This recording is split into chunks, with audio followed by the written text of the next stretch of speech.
今天我们来聊聊近来震动东南亚的泰国与柬埔寨边境战争。这场冲突看似发生在两个东南亚邻国之间，却意外牵出了大国博弈的影子。有传言说，在这场泰柬之战中，中国居然输了2次，一次输在战场装备上，一次输在国际影响力上。F-16战机精准炸毁柬埔寨军队据点，柬军全套解放军系统武器不是被打爆就是自爆，让远在北京的习近平也大感意外和震惊。今天就让我们深入揭开这场冲突的来龙去脉，看看中国到底怎么会一战输2次。首先，我们要先了解这场战争的背景。泰国和柬埔寨之间有一条长达800公里、殖民时期划定的边界线，历史遗留的争议一直存在。过去10多年，双方也曾多次因边境上的古庙归属问题发生零星冲突，例如2011年曾为争夺博威下古庙爆发过小规模交火。不过，长期以来这些冲突都在东南亚国协 ASEAN 的调停下迅速平息。然而到了2025年岁末，一系列看似不起眼的火花终于点燃了新一轮战火，而且这次战况之激烈远超以往任何一次。战火缘起究竟是什么原因使得泰国和柬埔寨这次兵戎相见？表面上看，依旧是那条模糊的边界，双方在边境巡逻中小摩擦不断升级，互相指责对方越界。但是这一次暗潮汹涌的关键在于跨国电信诈骗犯罪和重型武器部署。原来，柬埔寨边境地区近年聚集了许多涉嫌电信诈骗和非法赌博的园区，里面藏匿着大批各国罪犯，也严重危害泰国等邻国的治安。许多泰国民众都曾深受从柬埔寨打出的诈骗电话之苦，甚至有人被诱拐到柬国，沦为犯罪集团的工具。泰国舆论对此怨声载道，一直要求政府强硬对应。而偏偏在边境另一侧，柬埔寨方面却大兴土木。据报道，在2025年12月初部署了远程火箭炮等重武器，号称可以覆盖泰国境内的重要设施。泰国军方侦查发现，柬军新部署了包括中国制造的 PHL-03 多管火箭炮等重型火力。这种300毫米口径的远程火箭炮射程可达数十公里，甚至威胁到泰国靠近边界的机场和城镇。更让泰国恼火的是，这些火箭炮阵地附近正是盘踞着大型诈骗园区的所在。对泰国而言，这仿佛是一颗随时可能落下的炸弹，不仅是实质的火箭弹威胁，也是长期积怨的犯罪毒瘤。于是，泰国新上任的总理阿努廷拍案而起，下令军队采取行动。他对国人表示，我们必须保护国家主权和人民安全，语气异常强硬。12月7日左右，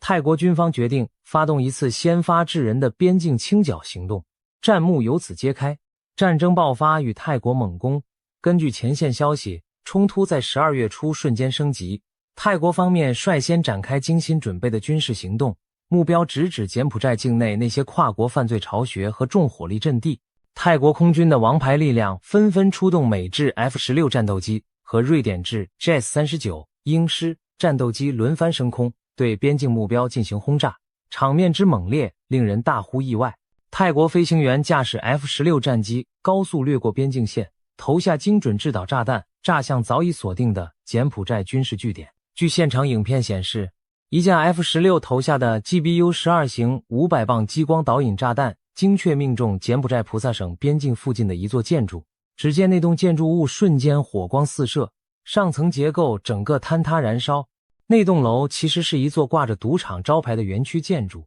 但泰国情报指出，它同时是柬军边境指挥部和诈骗集团老巢。短短数分钟内，泰国战机又返回对残存建筑补上一发炸弹，彻底将其夷为平地。熊熊黑烟直窜天际，泰国空军以几乎零误差的精度摧毁了这些目标。紧接着，另一架泰国鹰狮战机也锁定了博威下省的一处营地，又是几枚精准炸弹下去，地面火光冲天。短短几日内，泰国空军对柬埔寨境内多个据点进行了高强度空袭，几乎掌控了整个制空权。在泰国猛烈空袭的同时，地面战事也全面展开。泰国陆军第2军区调集了装甲步兵和海军陆战队单位，在边境多处向检方阵地推进。12月8日夜间，泰国陆军的履带式装甲车在丛林小道上轰鸣前行，士兵们荷枪实弹紧随其后。一支泰国海军陆战队小分队更在达勒府边境的一处区域展开2栖行动。他们突破柬军防线后，高高升起泰国国旗，甚至在当地奏国歌宣示控制。这一幕透过影片传开，让许多人啧舌。泰国军队竟然以长驱直入柬埔寨境内，一时间泰军杀进柬境内升旗唱国歌的消息闹得沸沸扬扬，就连远在北京的中国官媒看到这画面都惊呼，没想到毕竟柬埔寨被视作中国在东南亚的铁杆朋友，如今却被泰国打得这般狼狈，中国方面也是始料未及。据传双方激战最激烈时，伤亡人数可能达到数百甚至上千人之谱，战况之激烈远超外界先前的估计。泰国一方凭借更精良的装备和预先部署，对柬军形成全面碾压之势。柬埔寨的顽抗与重火力较量，面对泰国的闪电攻势，柬埔寨方面也并非束手待毙。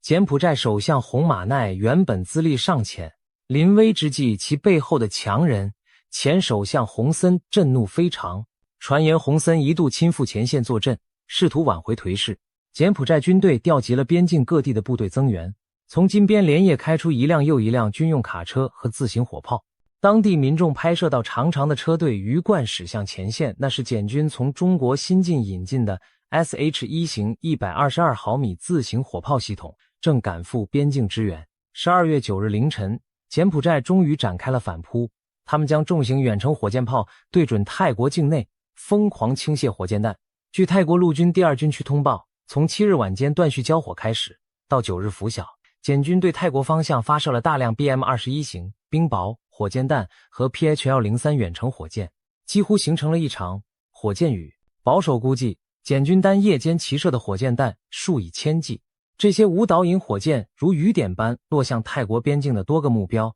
一些泰国边境城镇遭波及。泰国方面证实，有多枚火箭弹击中了泰国一侧的村庄和据点，造成人员伤亡。泰国军方承认，在最初的柬军齐射中，有至少3名泰国士兵不幸阵亡，10多人负伤，还有平民死伤。一时间，泰方士气也受到震动。可以想见，整整8小时的猛烈炮击对泰方边境防线造成了不小压力。然而，就在柬埔寨军队试图以火箭炮泄愤反击的同时，泰国空军的 F-16 战机再次紧急升空，开始猎杀那些重型武器阵地。泰国情报显示，柬军将威力巨大的 PHL-03 远火系统部署在边境附近，这成了泰国重点清除的目标。泰国 F-16 飞行员训练有素，他们运用低空掠入、突然爬升的战术躲避地面火力，随即在远距离释放精准弹药。一次突袭行动中，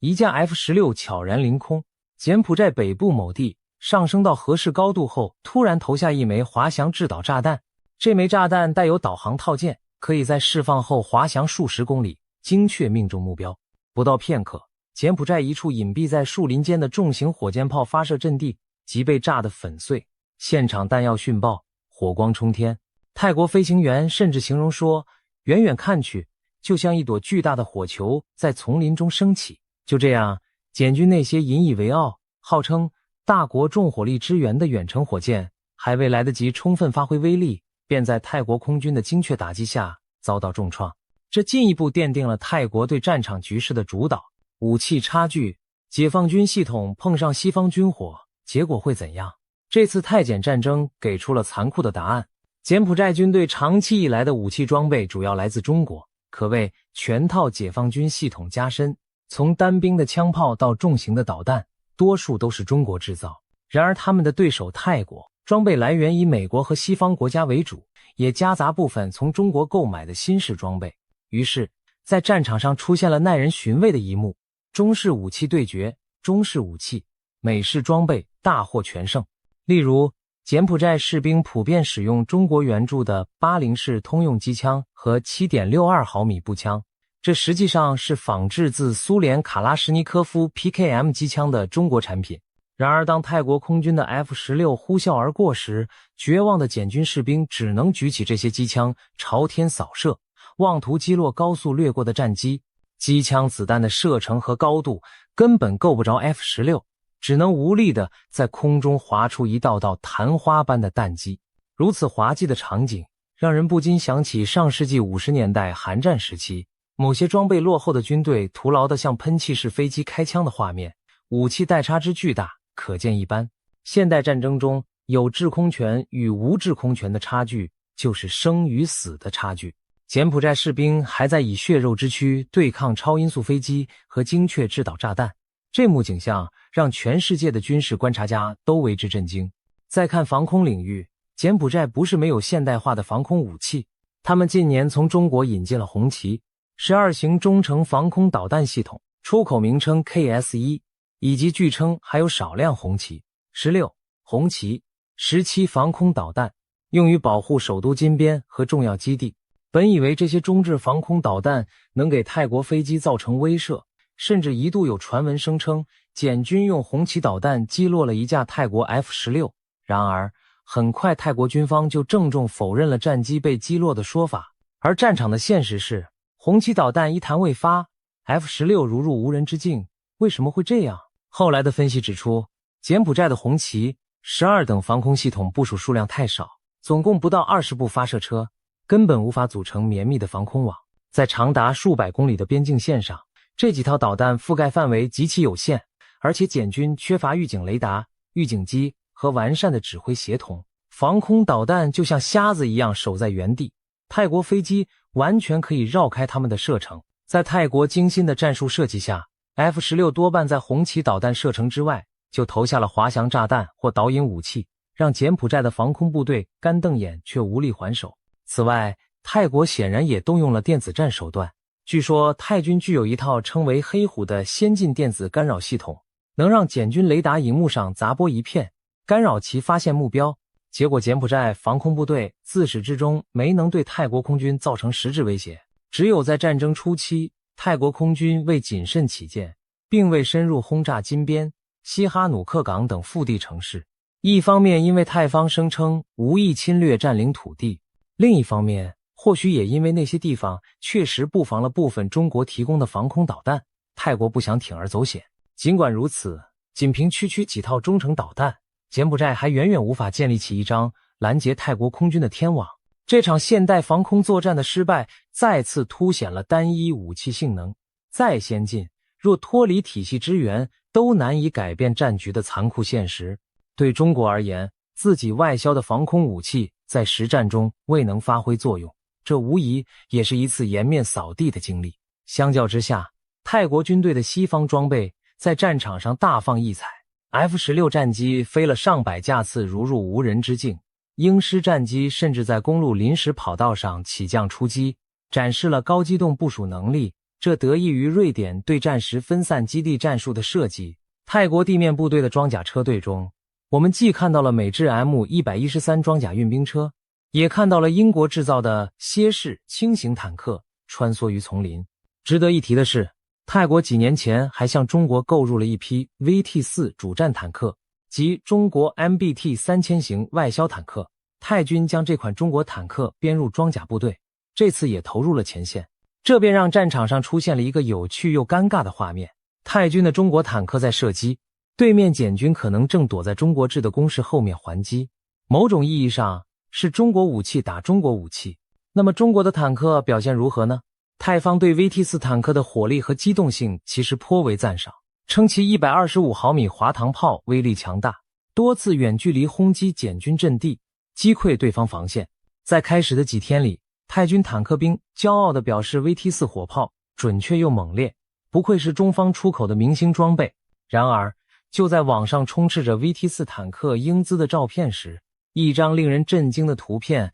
在社群媒体上疯传。一辆泰军的 VT-4 坦克停在阵地里，炮管竟然不翼而飞，炮塔前部严重毁损，整辆坦克瘫软在原地。这照片引发轩然大波，许多人惊呼：难道中国 VT-4 坦克发生了炸膛、炮管爆炸事故？有人讥讽这款中国出口坦克存在先天缺陷，质疑其品质不佳，甚至还有媒体煞有介事地称 VT-4 连炸3次炮。这消息传回中国，无疑在军工界炸开了锅。中国多年辛苦打造的外销坦克名声会毁于一旦吗？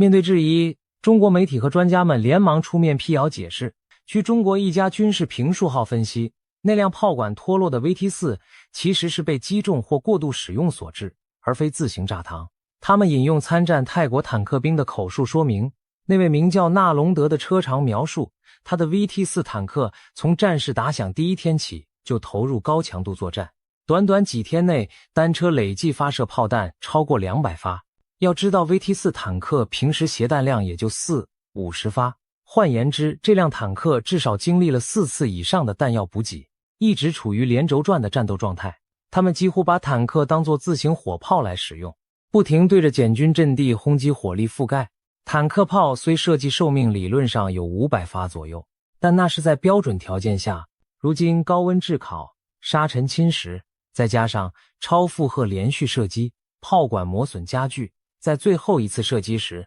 炮管可能因金属疲劳或此前受损，整根脱落断裂。所幸车内成员都及时撤出，毫发无伤。如果真是炮膛内爆炸，坦克密闭的炮塔里成员几乎无生还可能。显然现场并未出现人员重伤的迹象。此外，照片中坦克炮塔正面爆炸反应装甲明显被触发，说明很可能先有简军的反坦克武器精准命中了 VT4 脆弱部位，引爆了附加装甲，导致炮管受冲击脱落。换言之， VT4 级可能是被敌方火力重创，而不纯粹是自身故障。这番解释算是为 VT4 坦克挽回了一点颜面，至少它不是自己炸自己。中国专家也强调，坦克长时间超负荷作战不是常态，是泰国错误用法所致，不代表坦克质量问题。尽管如此，不少网友仍质疑，才打几天就说坦克用坏了，这也太脆弱吧。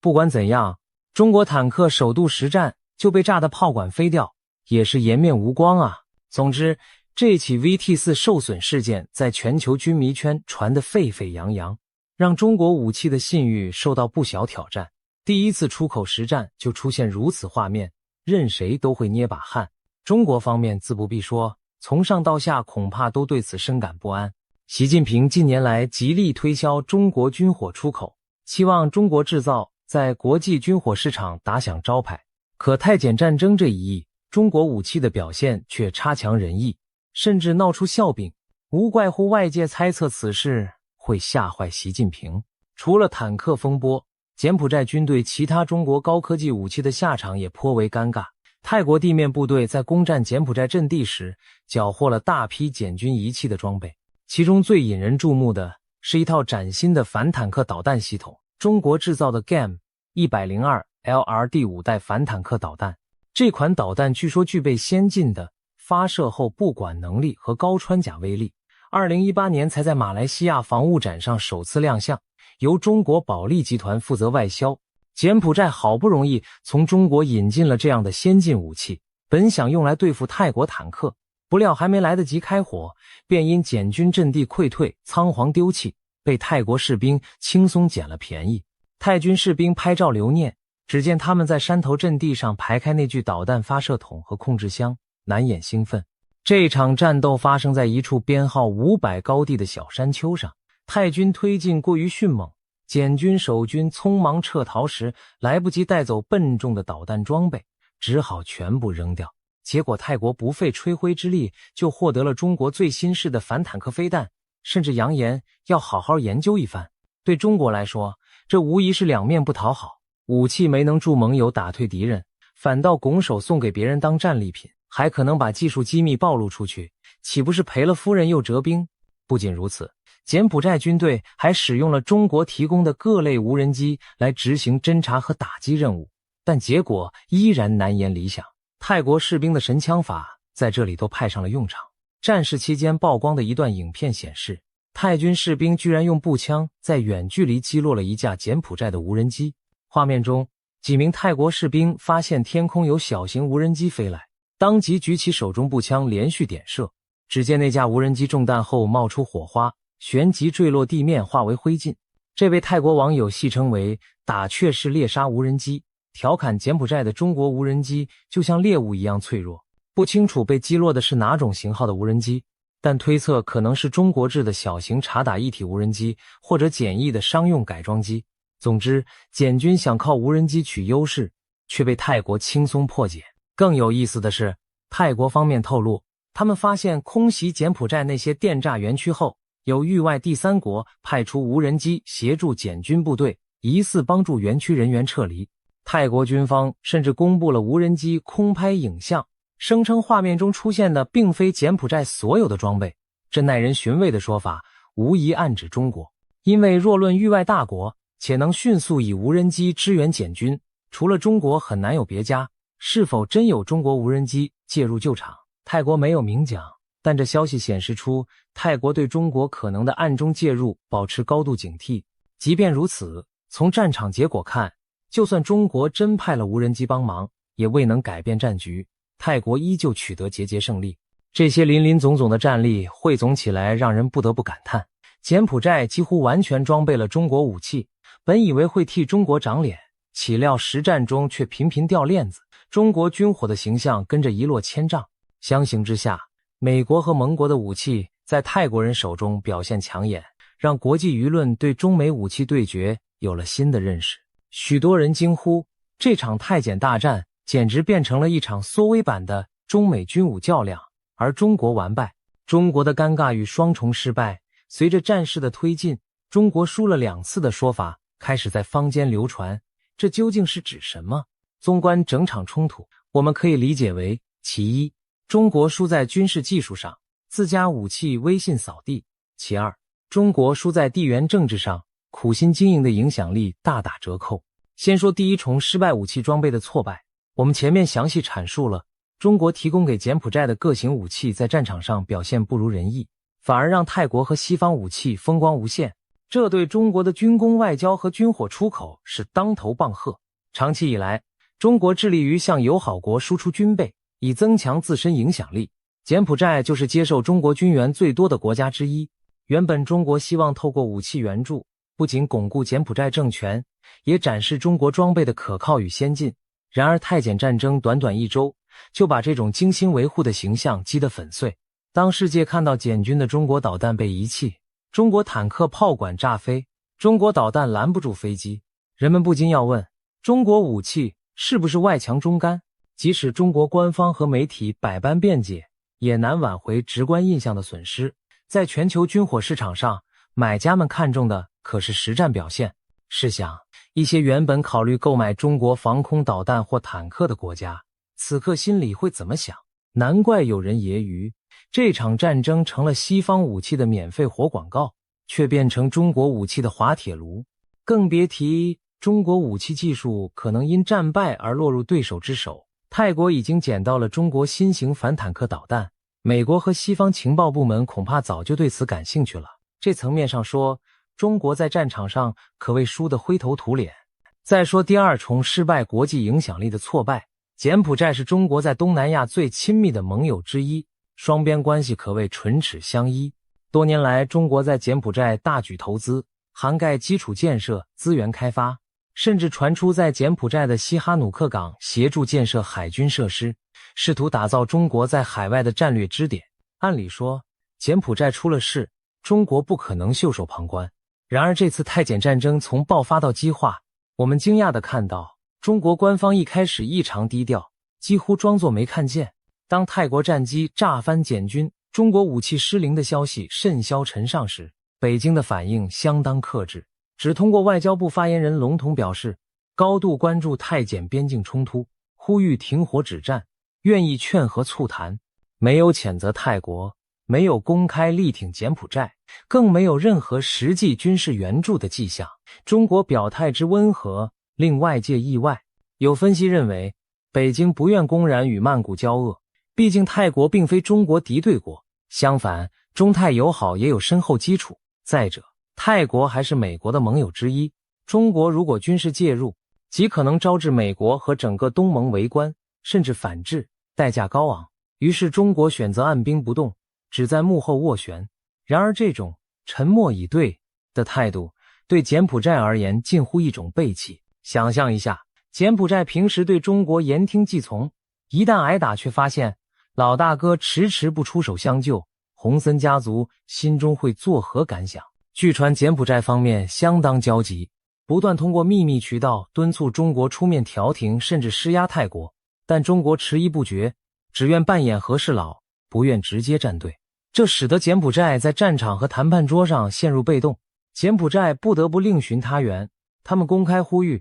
第三国出来调停，甚至话里带刺的威胁说，否则我们要公布电诈园区股东名单。这番耐人寻味的表态被普遍解读为在暗指中国，意思是如果你北京不帮忙停战，我就把那些在柬埔寨搞诈骗产业的人背后金主揭露于众。那份名单里传闻涉及不少中国籍黑帮、商人乃至贪官的利益，真要曝光，势必令中国难堪。柬埔寨这等同与盟友翻脸相威胁，可见洪森家族已急红了眼。习近平此刻恐怕倍感骑虎难下，救还是不救？更糟的是，美国这时抓住机会，直接介入调停，把中国的存在感彻底边缘化。12月中旬，一则出人意料的消息传来，美国总统川普亲自致电泰柬两国领导人，声称促成了停火协议，双方同意自某日晚起停止交火，恢复先前的和平协议。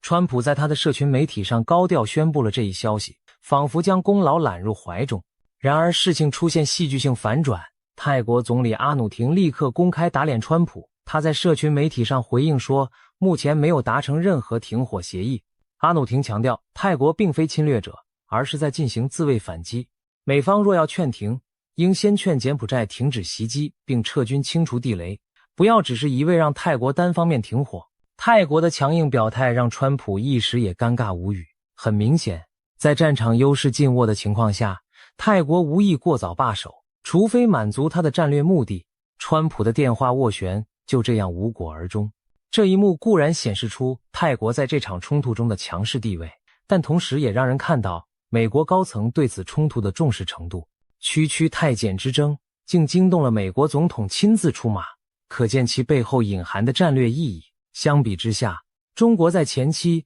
几乎没有话语权，等于拱手让出调停者的角色，这无疑是中国外交影响力的一次受挫。随着战事继续胶着，国际和地区力量加紧介入，东南亚国家联盟的现任轮值主席国马来西亚也开始发挥作用。马来西亚首相安华迅速联络泰柬双方，提议在吉隆坡举行谈判。或许泰国也意识到见好就收是上策，柬埔寨更巴不得有人拉自己一把。于是在打了约莫1周多，死伤惨重之后，泰柬两国终于传出寻求停火的积极信号。时间来到2025年12月中下旬，各方同意在马来西亚首都吉隆坡举行停火协议签署仪式。这一天场面颇为具有戏剧性，美国总统川普亲自飞抵吉隆坡见证，马来西亚首相安华作为东协主席主持会谈，泰国总理阿努廷和柬埔寨总理洪马奈终于坐到了一张桌子前。在多方斡旋下，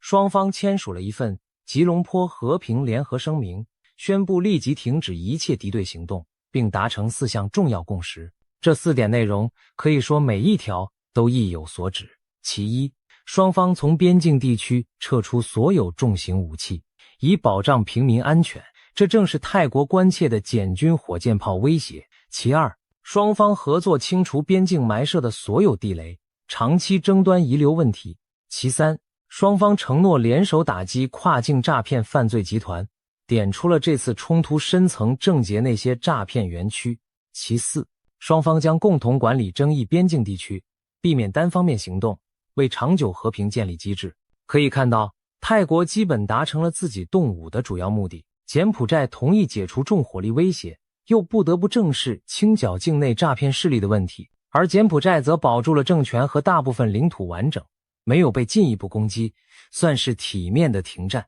签署仪式上，泰国总理阿努廷还宣布将释放在战事中扣押的18名柬埔寨战俘，以示善意。美国总统川普满面笑容地与安华握手致意，称赞马来西亚成功调停和平，还开玩笑说，我欠安华一次访问，场面颇为热络。这张川普和安华并肩泰柬握手言和的照片迅速传遍全球，而此刻的北京却显得有点局外人的味道。中国外交部发言人只在例行记者会上淡淡表示，中国欢迎泰柬停火协议，愿继续为两国和平发挥建设性作用。但明眼人都看得出，这场外交秀的主角已经不是中国。东协老大马来西亚风光一把，美国总统亲赴坐镇，而中国作为柬埔寨最亲的盟友，居然没能在停火谈判中发挥主导，实在是影响力的重大流失。从某种意义上说，这正是中国在这场冲突中遭受的第二次失败。停火后的局势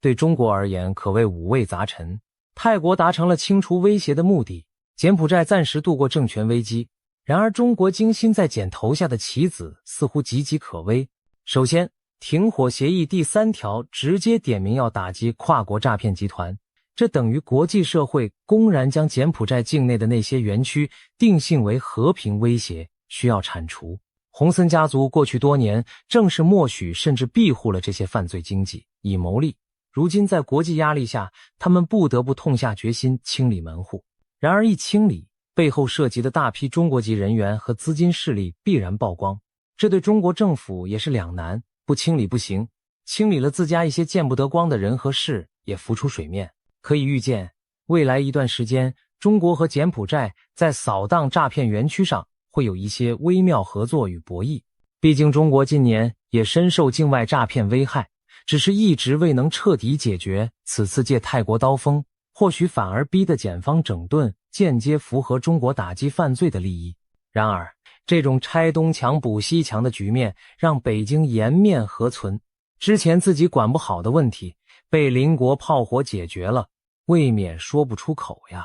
其次，柬埔寨对中国的信任恐怕受到打击。洪森虽然在公开场合仍一口一个感谢中国，但心里怎能不对关键时刻北京的靠不住有所怨怼？未来柬埔寨很可能不得不略微向其他国家敞开大门，寻求多元平衡，减少对中国的过度依赖。例如，为了强军，柬埔寨也许会重新考虑从俄罗斯、印度甚至西方购买武器，以免一条路走到黑。毕竟中国武器的可靠度已被打上问号。地缘政治上，中国苦心孤诣拉拢柬埔寨，如今柬却可能在国际观瞻下被迫加强法治，清扫乱源，变得没有以前那么听命于中国利益。泰国方面更不用提，这场战事某种程度也改变了泰国内部政治生态。泰国军方雷霆手段清除了边境威胁，深得民心，而被视为亲中派的前总理他信家族在这次冲突中几乎没发挥作用，反而泰国新政府展现的强硬路线备受支持。一些观察家指出，泰国这次出兵某种程度是在向美国投名状，证明自己能维护地区秩序，并与美方步调一致。未来泰国的政治风向很可能更趋向亲美平衡，而中泰之间虽不至交恶，但难回以往亲密无间。对北京而言，这也是项庄舞剑，意在沛公美国透过支持泰国行动，在中国眼皮底下教训了中国的盟友，顺带打击了中国势力，还巩固了与泰国的安全合作。一时鼠鸟，让中国大国雄心在东南亚受挫，这些连锁反应正是习近平政府最不愿意看到的。可以说，泰柬一战虽小，牵动的却是整盘大棋局。中国在这盘棋里失了两子，不得不慎重思量后续策略。2025年底的泰柬边境战争，从战斗规模和伤亡上看，也许不算世界大战级别，但它释放出的信号却极其强烈。短短10数天内，数十人丧生，超过50万中泰柬平民被迫逃离家园，大型武器齐上阵，诈骗黑金现行，国际大国介入斡旋，种种情节令人瞠目。这场战争让我们见识了现代局部战争的残酷和复杂，也无意中揭开了中国在区域博弈中的一些短板。当硝烟逐渐散去，我们回顾整个过程，愈发体会到中国输了2次这句话的深意。第一次输在战场，中国军火的光环在轰鸣炮火中黯然失色；第二次输在外交，中国苦心布局的棋局被对手搅局反制，影响力拱手让人。对习近平而言，这无疑是一记响亮的警钟。或许他从未料到，一场发生在遥远东南亚的边境小战争，竟会让中国同时丢了面子，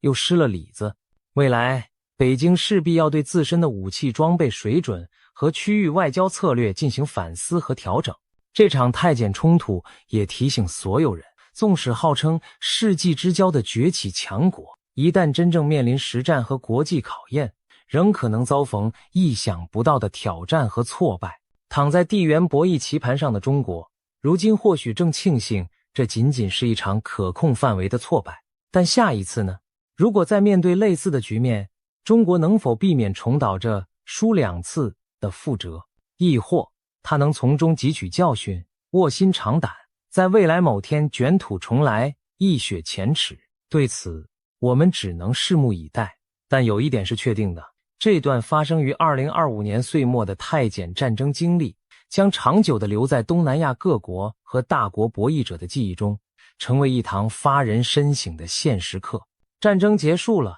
谜题却远未解开，我们共同见证了一次历史时刻，也引发更多思考。未来的东南亚局势会如何演变？中国又将如何应对这双重失利带来的冲击？时间将给出答案。我们也希望和平与理性最终能占据上风，不再让无辜民众承受战火之苦。毕竟，无论大国如何输赢，战争带给小民百姓的永远只有血与泪。